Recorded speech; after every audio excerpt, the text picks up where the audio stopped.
Buenos días, buenas tardes, buenas noches, buenas madrugadas. El día de hoy toca entender las características de la sociedad mexica. Vamos a entrar en la sociedad mexica porque es la ciudad que mejor se conoce, es de las culturas mesoamericanas la más estudiada, de la que más fuentes hay.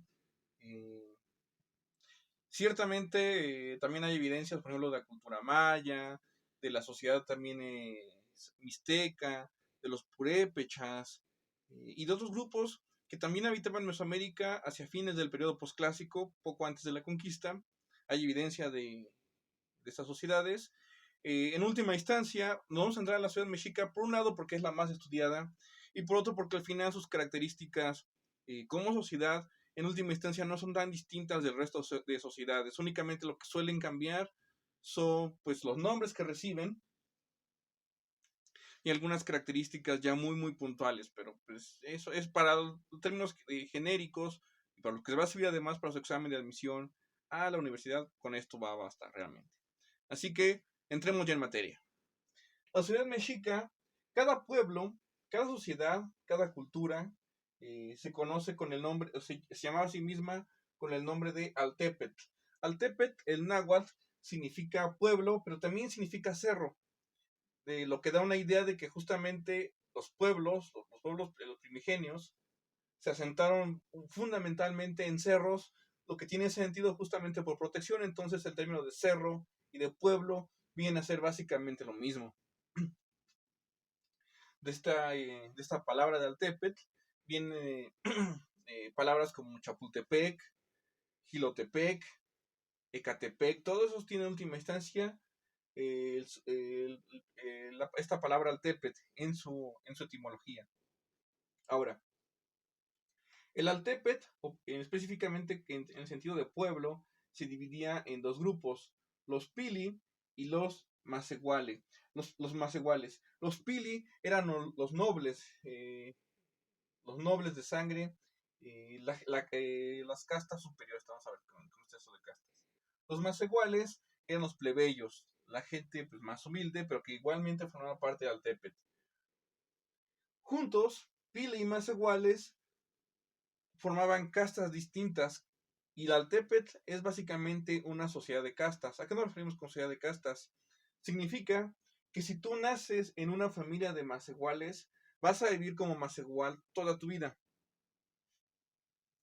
Si naces en una familia de pilis, de nobles, vas a ser pili toda tu vida.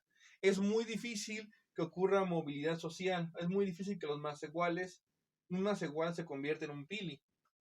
También es difícil que un pili se convierta en un macehual, pero eso no significa que no ocurriera.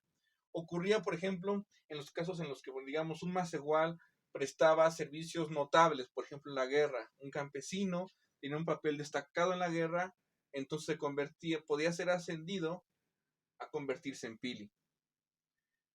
Un pili, a su vez, un pili que no cumpliera con sus obligaciones de la casta, específicamente a la que perteneciera, ahorita vamos a ver por qué, vamos a ver cómo está el sistema de castas. Un pili que no cumpliera con sus obligaciones como pili, podría ser degradado a macehual. Ahora, el Altepet, a su vez, tiene otra característica muy importante, que es que cada Altepet, cada pueblo, en este caso el Altepet mexica, se dividía en calpulis distintos. El calpuli es el origen del barrio. De hecho, para el siglo XVI, calpuli y barrio suelen ser lo mismo, incluso antes de la conquista. Y el calpuli es una estructura básicamente gentilicia. Esto es una, es una agrupación de familias y por lo tanto de grupos familiares que están emparentados entre sí. Y cuando me refiero a familias, no me refiero a la familia nuclear, me refiero a la familia extensa, es decir, la familia nuclear es la que compone padres e hijos, nada más. La familia extensa es la que compone padres, hijos, abuelos, sobrinos, tíos, nietos, etc. Esa es la familia extensa. El calpuli integraba a varias familias extensas. Y ese calpuli, a su vez de que tiene esa estructura gentilicia y vinculado a ello, tenían un antepasado común. Todas esas familias reconocían a un antepasado primigenio muy antiguo, normalmente un hombre, de hecho casi siempre es un hombre, al que reconocen como antepasado común. También estas sociedades, el Calpulli se caracteriza por la ayuda mutua, es decir, si tú, por ejemplo, te enfermabas y no podías trabajar tus tierras, los demás miembros del Calpulli acudían en tu ayuda. Había algunos que te llevaban de comer, a ti y a tu familia, que te daban medicinas, otros que trabajaban tus tierras en lo que tú te recuperabas y se iban turnando entre ellos. O por ejemplo, si tenías que construir una casa y pues tú solito no ibas a poder construir tu casa, entonces todo el Calpulli acudía para ayudarte a construir tu casa. A eso nos referimos con ayuda mutua. Y así como el Calpulli está obligado a ayudarte, tú también, si eras parte de un Calpulli, estabas obligado a ayudar a los demás miembros del Calpulli en caso de necesidad. Eso de la ayuda mutua también va de la mano con el derecho obligación de venganza.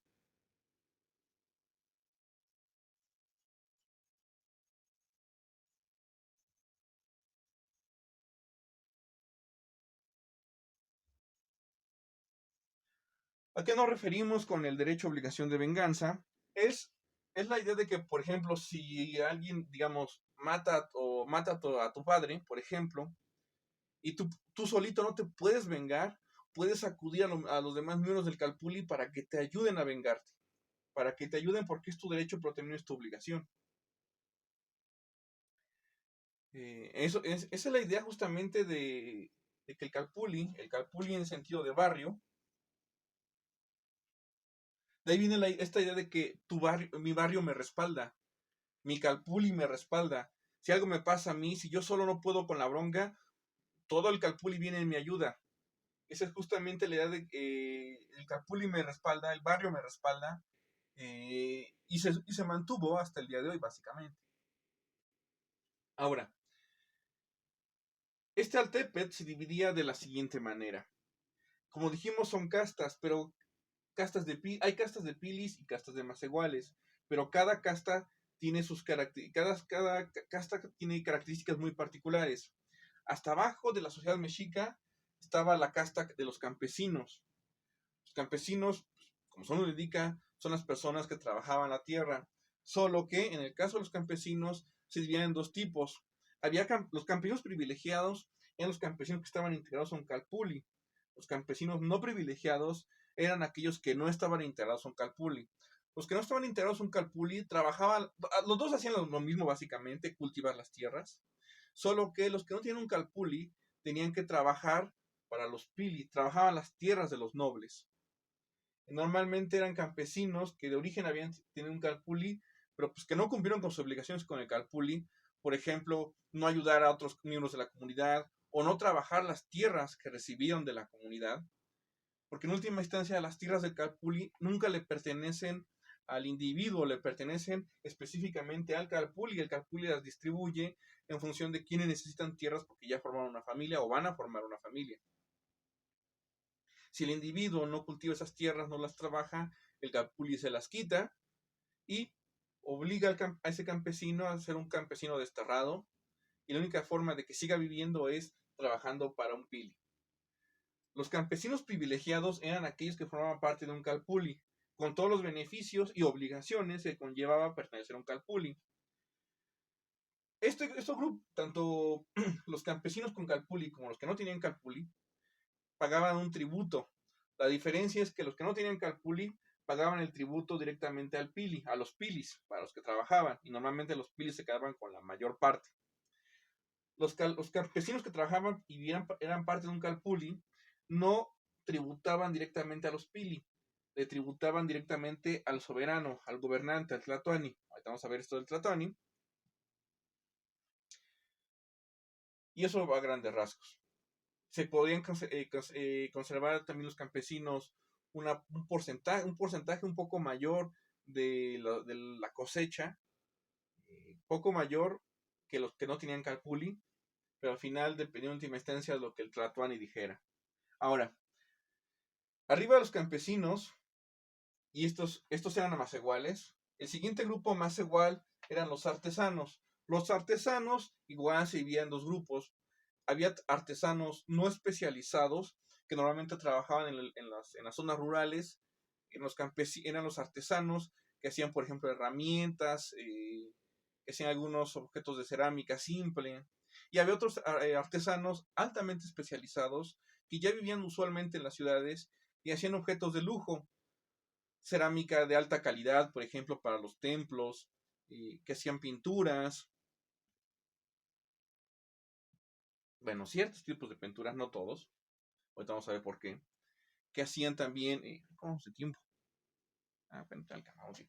Que hacían también, por ejemplo, piezas en metales, por ejemplo, piezas de joyería, que hacían también, trabajaban piedras preciosas, que hacían túnicas de lujo, o que hacían también, por ejemplo, trabajos en plumería, estos penachos. Y normalmente trabajaban, así como los artesanos no especializados trabajaban para los campesinos, los artesanos altamente especializados trabajaban ya directamente para los pil. Arriba de ellos estaban los postecas, otro grupo más igual.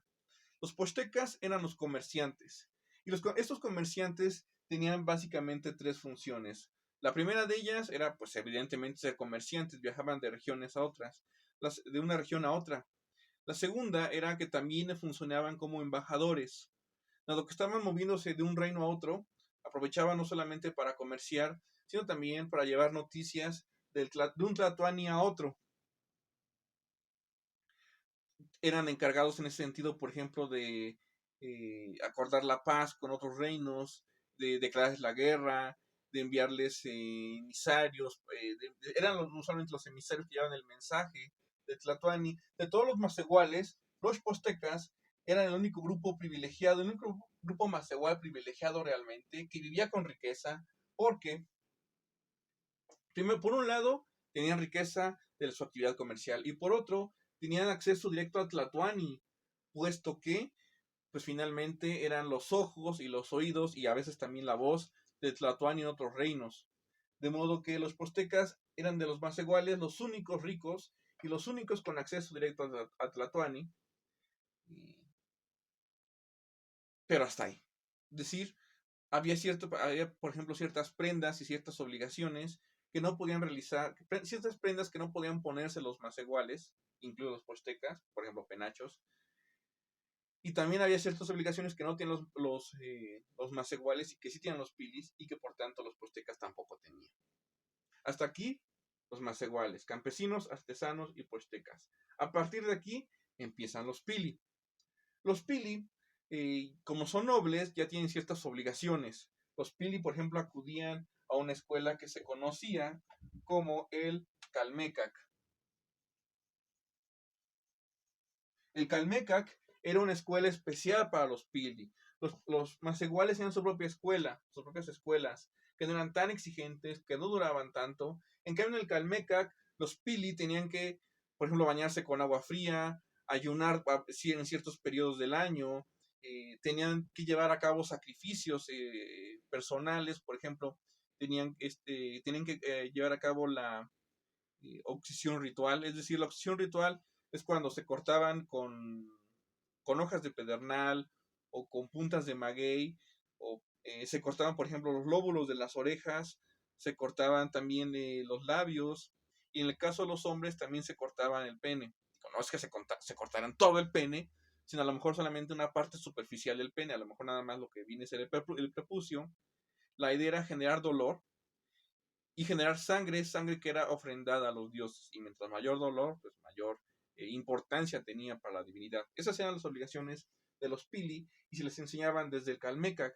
En el Calmecac, además, les enseñaban los elementos esenciales para ser un tlacuilo, para leer e interpretar los códices, los elementos esenciales que debía conocer todo guerrero, y los elementos básicos del culto a los dioses. Una vez que egresaban del Calmecac, y además duraba mucho más tiempo, una vez que egresaban del Calmecac, los pili se movían hacia una casta específica, la casta de los tlacuilos, la casta de los guerreros o la casta de los sacerdotes. Usualmente, si tú eras un hijo de un tlacuilo, te dedicabas a ser tlacuilo. Si tú eras un hijo de un guerrero, te dedicabas a ser guerrero. Si eras un hijo de un sacerdote, te dedicabas a ser sacerdote. Normalmente no había movilidad en ese sentido, a menos que, por ejemplo, el hijo de un tlacuilo demostrara ser muy competente en cierto culto a los dioses, entonces lo movían a la casta sacerdotal. O un miembro de la casta sacerdotal, un hijo de un sacerdote, demostraba ser especialmente hábil en el manejo de las armas, entonces lo pasaban a ser un guerrero. No, pero solamente en función de ciertas características muy puntuales, normalmente se quedaban dentro de la casta a la que pertenecía su familia. Ahora, los tlacuilos, como dijimos, eran los encargados de pintar los códices, leer los códices y preservar los códices para siguientes generaciones. También muchas piezas de cerámica, muchas esculturas eran pintadas por los tlacuilos, normalmente no por los artesanos.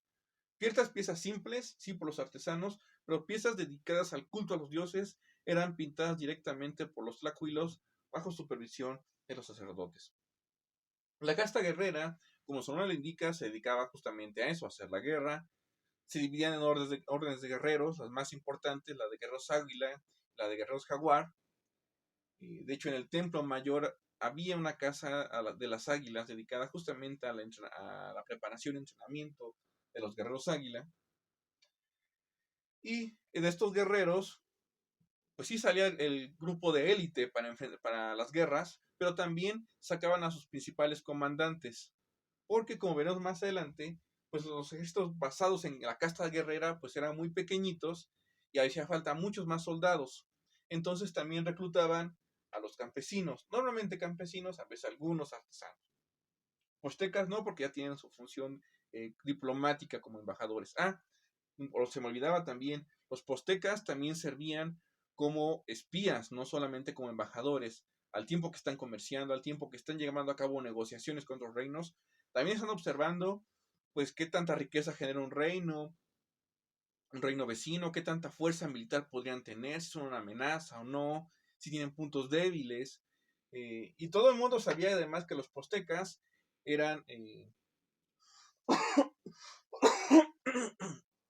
que los postecas eran espías, pero al final tampoco nadie les hacía nada, porque pues así como tú recibías a los postecas de otros reinos, los otros reinos también estaban obligados a recibir a tus postecas. De modo que pues, era una por otra. De hecho, estaba penadísimo matar a un posteca. Matar a un posteca era motivo de guerra, era un casus belli, originaba una guerra, entonces pues también se le respetaba y de cierta seguridad en ese sentido para los postecas, aún sabiendo que eran espías, porque insisto, finalmente la actividad comercial era necesaria y también era necesaria la actividad diplomática. Bueno, entonces de los guerreros decía, tuve que rezar tantito, para ellos es importante, los postecas tenían esta función comercial, como comerciantes, como diplomáticos y como espías.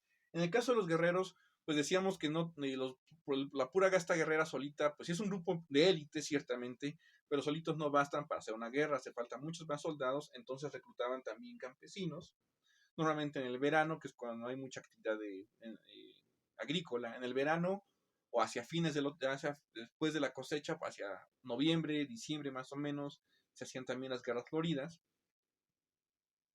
Y entonces de estos campesinos que eran reclutados, se les daban como comandantes a algunos guerreros destacados. Entonces también de aquí sacaban a los comandantes y eventualmente gobernadores de provincias conquistadas. Y luego venía la casta de los sacerdotes, que pues para el mundo mexica había pues arriba de 200 templos, entonces, si no es que más, entonces cada templo tenía su colegio de sacerdotes específico para ese dios. Los dioses más importantes, Tlaloc y Huitzilopochtli, un dios dedicado al elemento masculino, que es Huitzilopochtli, el dios del sol, y un dios dedicado al elemento femenino, Tlaloc, que es el dios del agua. De hecho, justamente el templo mayor, por eso está dividido en dos, para mantener también esta dualidad de la que hablábamos cuando hablamos de la congregación. Hay una parte de un adoratorio dedicado a Tlaloc y otro dedicado a Huitzilopochtli. Pero insisto, había más colegios sacerdotales y eran los encargados del culto a los dioses, que básicamente había ceremonias diarias. Ahora, el Tlatoani era elegido de entre la casta de los Pili, podía ser un sacerdote, un guerrero o un tlacuilo. Normalmente elegían, dado que todos los Pili tenían conocimientos del Calmecac, de las distintas castas de Pilis, elegían como Tlatoani al Pili que fuera el mejor guerrero, el que tuviera mejores conocimientos de Tlacuilo y el que tuviera también un mejor dominio del culto sacerdotal. A ese elegían como Tlatoani. El Tlatoani nunca era elegido por herencia, es decir, el Tlatoani que fallecía no heredaba el cargo de Tlatoani a su hijo. Normalmente se elegía de otra familia y lo elegían entre un consejo de pilis. Los pilis más destacados se reunían y elegían a un nuevo Tlatoani.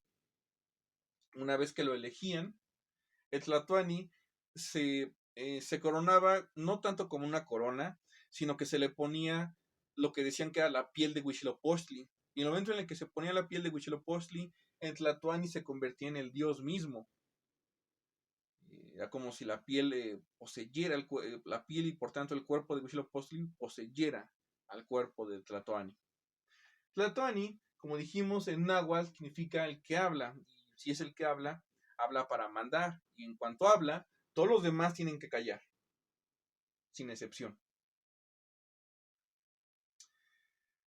Conforme los mexicas van conquistando, este término Tlatoani, pues insisto, es el término específico para los mexicas. Cada reino, cada señoría, cada pueblo mesoamericano le daba un nombre distinto al término Tlatoani. Entre los purépechas, por ejemplo, se llamaba Cazonzi. Entre los purépechas. Entre los mayas se llamaba, por ejemplo, Xalachhuinic.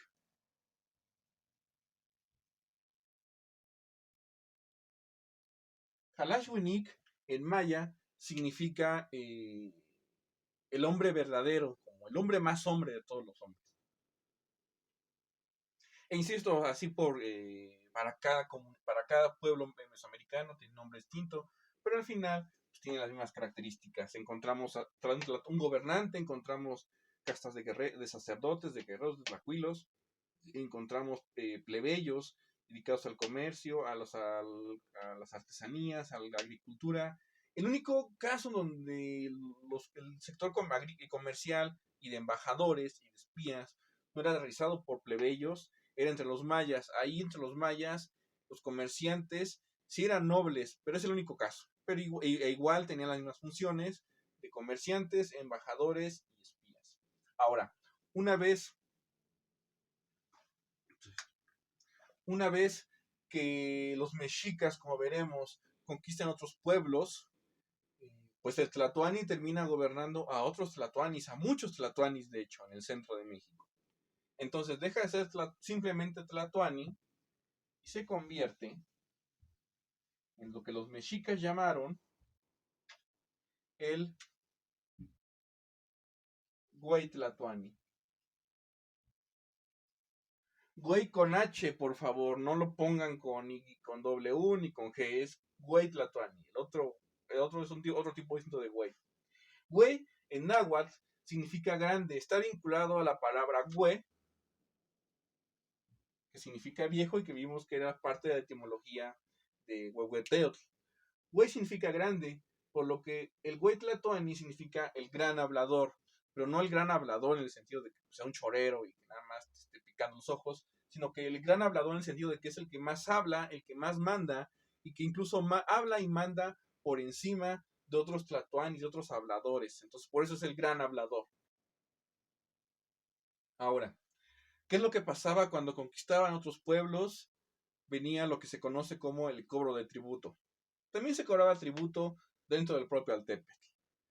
Pero eso del tributo lo veremos en la siguiente clase. Hasta entonces.